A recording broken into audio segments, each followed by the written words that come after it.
कलीसियाओं को, इंडिया को मैं देना चाहता हूं, क्रिश्चियन लोगों को।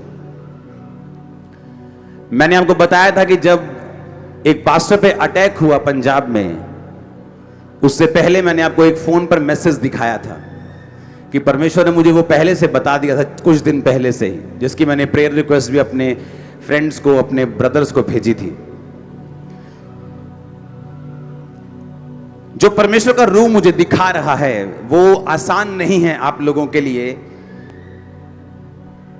फ्यूचर में 2016-14 के अगर आप मेरे सरमन सुने तो मैंने उनमें बोला हुआ कि बुरे दिन और आएंगे, बैड डेज आ रहे हैं, अच्छे दिन नहीं आ रहे, बुरे दिन आ रहे हैं। आपको मालूम होगा, हर साल मैं आपको बताता कि नहीं, आप जो देख रहे हो ना ये अच्छे दिन है, लेकिन आने वाले दिन अच्छे नहीं हैं, और बुरे और बुरे और बुरे और बुरे, पर आप लोग चमकेंगे और आप लोगों को परमेश्वर साथ देगा। सुनो मेरी बात, अब जो परमेश्वर मुझे दिखा रहा है, मैंने आपको क्या कहा था कि माहौल और खराब होगा।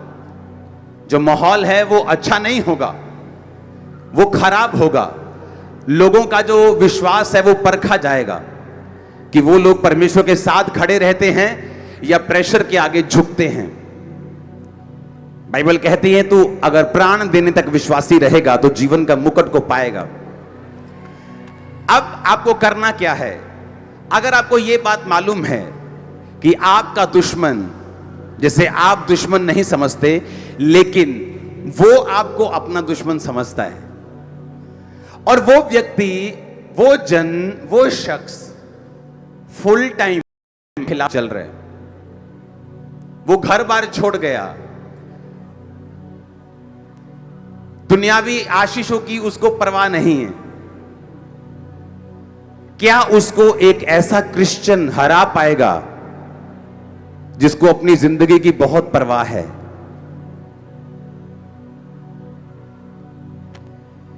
जिसको दुनिया के साथ बहुत प्रेम है और जिसने अपनी जिंदगी समर्पित नहीं की?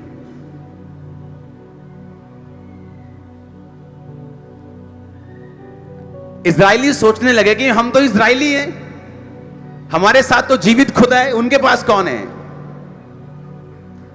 लेकिन सुनो मेरी बात, परमेश्वर ने क्यों इजरायली लोगों को हारने दिया? क्योंकि परमेश्वर गुस्सा था इस बात पे कि वो लोग कुर्बानियां दे सकते हैं अपने बच्चों की, बेटों की, तुम भेड़ों की भी नहीं दे पाए। वो समर्पित हो गए परमेश्वर, अपने परमेश्वर के सामने। बोलते हैं हम अपने परमेश्वर के सामने हमने अपने आप को समर्पण कर दिया, और आप फोन पे लगे हुए हैं। पास्टर्स बिजी हैं लोगों में, परमेश्वर में नहीं, लोगों में। प्रार्थना कम करते हैं क्योंकि चर्च में 200 लोग आ चुके हैं, अब हर घर विजिट करनी है। तो ये मेरा उनको संदेश और वार्निंग है, अगर आपका समर्पण आपके वैरी से कम है तो आप डेंजर जोन में हैं।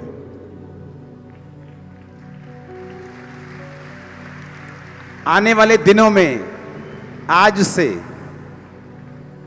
इसलिए मैं आज आपको प्रोफेटिक मैसेज दूंगा इस मीटिंग में भी, और जो अगली मीटिंग होगी वो ले हैंड मीटिंग होगी, और स्पेशल जो हम प्रोफेटिक मीटिंग करते हैं नेक्स्ट मीटिंग, उसमें मैं आपको और चीजें खोल के बताऊंगा। सुनो मेरी बात, अब वैरी तो आपका समर्पित हो गया और पास्टर्स समर्पित नहीं है। जो समर्पण 2013 में क्रिश्चियन लोगों का था, जब वो उसी समर्पण से चले, 2020 आते आते उनको इतनी दिक्कतें हुई कि उनको सेवकाई चलाना मुश्किल हो गया। क्यों? क्योंकि वो आने वाला समय जो था उसे देख नहीं पाए, कि आने वाला समय जो है वो इंडिया में चेंज हो रहा है। अगर, सुनो मेरी बात, आपका वैरी अगर 50 किलो का है, कितने किलो का है? आप 45 किलो हैं या 48 किलो हैं, चलता है। आप बोलेंगे मैं मुकाबला कर लूंगा। हां, अगर आपका वेरी 80 किलो कैटेगरी में आ जाए और आप अभी भी 50 किलो में हैं, कितने मेरी बात को समझ रहे हैं?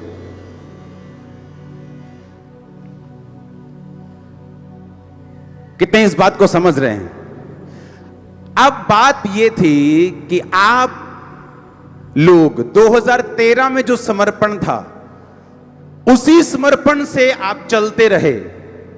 आपको यह मालूम नहीं हुआ कि जो अब आपके आगे चैलेंजेस हैं, वो 2013 के समर्पण से आप उनको नहीं जीत सकते। आपको अपने समर्पण लेवल को बढ़ाना पड़ेगा।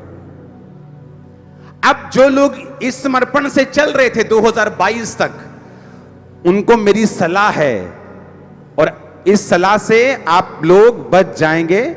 जो समर्पण आपका पहले था, अब वो नहीं चाहिए परमेश्वर को।